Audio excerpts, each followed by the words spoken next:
मुंशी प्रेमचंद का जन्म 31 जुलाई 1880 को वाराणसी जिले के लम्ही नामक गांव में हुआ। इनकी माता का नाम आनंदी देवी एवं पिता का नाम मुंशी अजय ब्राय था, जो लम्ही में डाक मुंशी थे। 7 वर्ष की अवस्था में उनकी माता का तथा 16 वर्ष की अवस्था में उनके पिता का निधन हो गया, जिस कारण उनका प्रारंभिक जीवन संघर्ष में रहा। उनका मूल नाम धनपतराय श्रीवास्तव था। प्रेमचंद की प्रारंभिक शिक्षा फारसी में हुई। 1898 में मैट्रिक की परीक्षा उत्तीर्ण करने के बाद वे एक स्थानीय विद्यालय में शिक्षक नियुक्त हो गए। नौकरी के साथ ही उन्होंने पढ़ाई जारी रखी। बीए पास करने के बाद वे शिक्षा विभाग के इंस्पेक्टर पद पर नियुक्त हुए। इनका पहला विवाह उस समय की परंपरा के अनुसार 15 वर्ष की उम्र में हुआ, जो सफल नहीं रहा। 1906 में उन्होंने बाल विधवा शिवरानी देवी से दूसरा विवाह किया। उनकी 3 संतानें श्रीपत राय, अमृत राय और कमला देवी श्रीवास्तव हुई। 1921 में असहयोग आंदोलन के दौरान महात्मा गांधी की सरकारी नौकरी छोड़ने के वान पर स्कूल इंस्पेक्टर पद से 23 जून को त्यागपत्र दे दिया। इसके बाद उन्होंने मर्यादा, माधुरी आदि पत्रिकाओं में संपादक के रूप में कार्य किया। उन्होंने हिंदी समाचार पत्र जागरण तथा साहित्यिक पत्रिका हंस का संपादन और प्रकाशन भी किया। उन्होंने मोहन दयाराम भवानानी की अजंता सिनेटोम कंपनी में कथा लेखक की नौकरी भी की। 1934 में आई फिल्म मजदूर की कहानी प्रेमचंद द्वारा ही लिखी गई है। जीवन के अंतिम दिनों तक वे साहित्यिक सृजन में लगे रहे। निरंतर बिगड़ते स्वास्थ्य के कारण लंबी बीमारी के बाद 8 अक्टूबर 1936 को उनका निधन हो गया। उपन्यास सम्राट कहे जाने वाले प्रेमचंद के साहित्य जीवन का आरंभ 1901 से हो चुका था। आरंभ में वह नवाब राय के नाम से उर्दू भाषा में लिखा करते थे। उनकी पहली रचना अप्रकाशित ही रही। इसका जिक्र उन्होंने पहली रचना नाम के अपने लेख में किया है। उनका पहला उपलब्ध और उपन्यास असरारे माबिद है, जिसका हिंदी रूपांतरण देवस्थान रहस्य से हुआ। 1907 में उनका पहला कहानी संग्रह सोजे वतन प्रकाशित हुआ। देशभक्ति की भावना से परिपूर्ण इस संग्रह को अंग्रेज सरकार ने प्रतिबंधित कर इनकी सभी प्रतियां जब्त कर ली और उनके लेखक नवाब राय को भविष्य में लेखक न करने की चेतावनी दी, जिसके कारण उन्हें नाम बदलकर प्रेमचंद के नाम से लिखना पड़ा। उन्हें प्रेमचंद नाम से लिखने का सुझाव देने वाले दयानारायण निगम थे। प्रेमचंद्र नाम से उनकी पहली कहानी बड़े घर की बेटी जमाना पत्रिका में प्रकाशित हुई। 1915 में उस समय की प्रसिद्ध हिंदी मासिक पत्रिका सरस्वती में पहली बार उनकी कहानी सौत नाम से प्रकाशित हुई। 1919 में उनका पहला हिंदी उपन्यास सेवा सदन प्रकाशित हुआ। इन्होंने लगभग 300 कहानियां तथा 1.5 दर्जन उपन्यास लिखे। असहयोग आंदोलन के दौरान सरकारी नौकरी से त्यागपत्र देने के बाद वे पूरी तरह साहित्य सृजन में लग गए। रंगभूमि नामक उपन्यास के लिए उन्हें मंगल प्रसाद पारितोषिक से सम्मानित किया गया। प्रेमचंद की रचनाओं में उस दौर के समाज सुधारक आंदोलन, स्वाधीनता संग्राम तथा प्रगतिवादी आंदोलनों के सामाजिक प्रभावों का स्पष्ट चित्रण है। उनमें दहेज, अनमोल विवाह, पराधीनता, लगान, छुआछूत, जाति भेद, आधुनिकता, विधवा विवाह आदि उस दौर की सभी प्रमुख समस्याओं का चित्रण मिलता है। हिंदी कहानी तथा उपन्यास के क्षेत्र में 1918 से 1936 तक के कालखंड को प्रेमचंद युग कहा जाता है। प्रेमचंद द्वारा लिखी गई प्रमुख रचनाएं इस प्रकार हैं। उपन्यास असरारे माबिद, हिंदी रूपांतरण देवस्थान हम खुरमा व हम अस्वाब, हिंदी रूपांतरण प्रेमा रूठी रानी, कर्मभूमि, प्रतिज्ञा गोदान, वरदान, मंगलसूत्र, सेवा सदन, प्रेमाश्रम, रंगभूमि, निर्मला, कायाकल्प, गबन तथा कर्मभूमि है। कहानियां प्रेमचंद ने लगभग 300 कहानियां लिखी।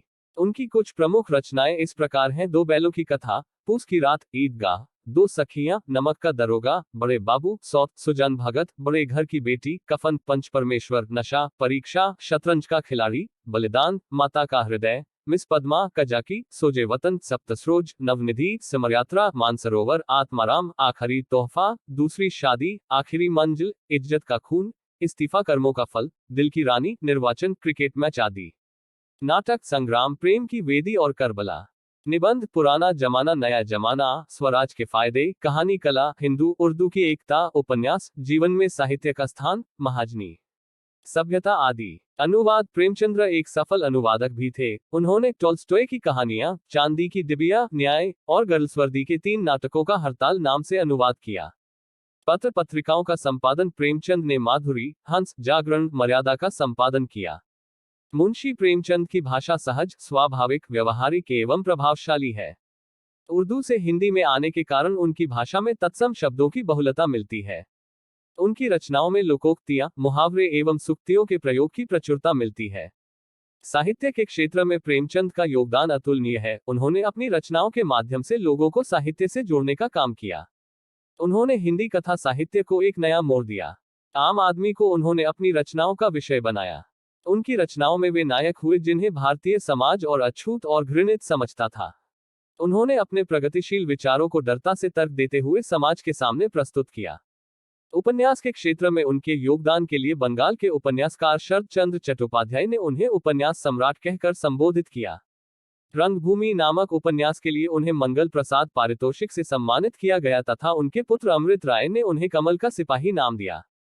मुंशी प्रेमचंद एक अध्यापक, एक लेखक और एक पत्रकार हैं, जिनके द्वारा कई उपन्यास लिखे गए जिनमें से गोदान, कर्मभूमि, रंगभूमि, सेवा सदन जैसे विख्यात उपन्यास शामिल है।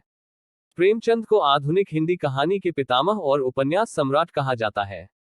उनकी पहली हिंदी कहानी सरस्वती पत्रिका के नाम से प्रकाशित हुई थी और उनकी अंतिम कहानी का नाम का कफन के नाम से रखा गया। पुरस्कार और सम्मान। प्रेमचंद के याद में भारतीय डाक तार विभाग द्वारा 30 पैसे मूल्य का डाक टिकट जारी किया गया। गोरखपुर के जिस स्कूल में वे पढ़ाते थे वहीं पर प्रेमचंद साहित्य संस्थान की स्थापना की गई। 1936 में प्रेमचंद्र बीमार रहने लगे। अपने इस बीमार काल में ही अपने प्रगतिशील लेखक संघ की स्थापना में सहयोग दिया।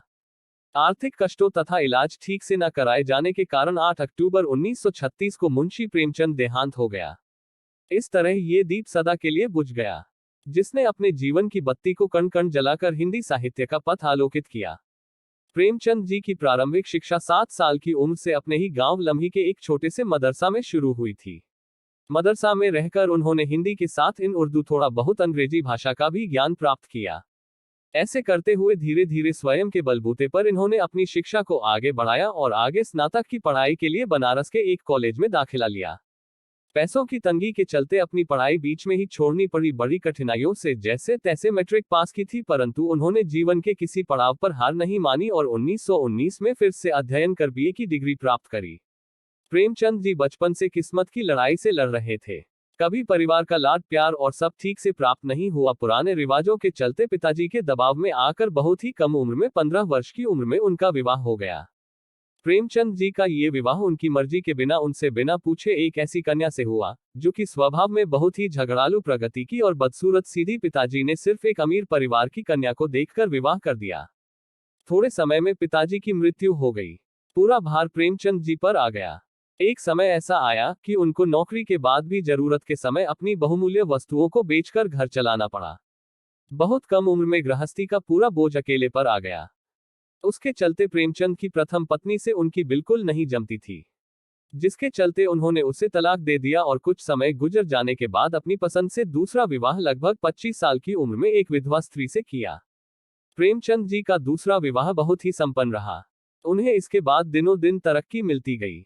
वीडियो अच्छा लगे तो चैनल को सब्सक्राइब जरूर करें। धन्यवाद।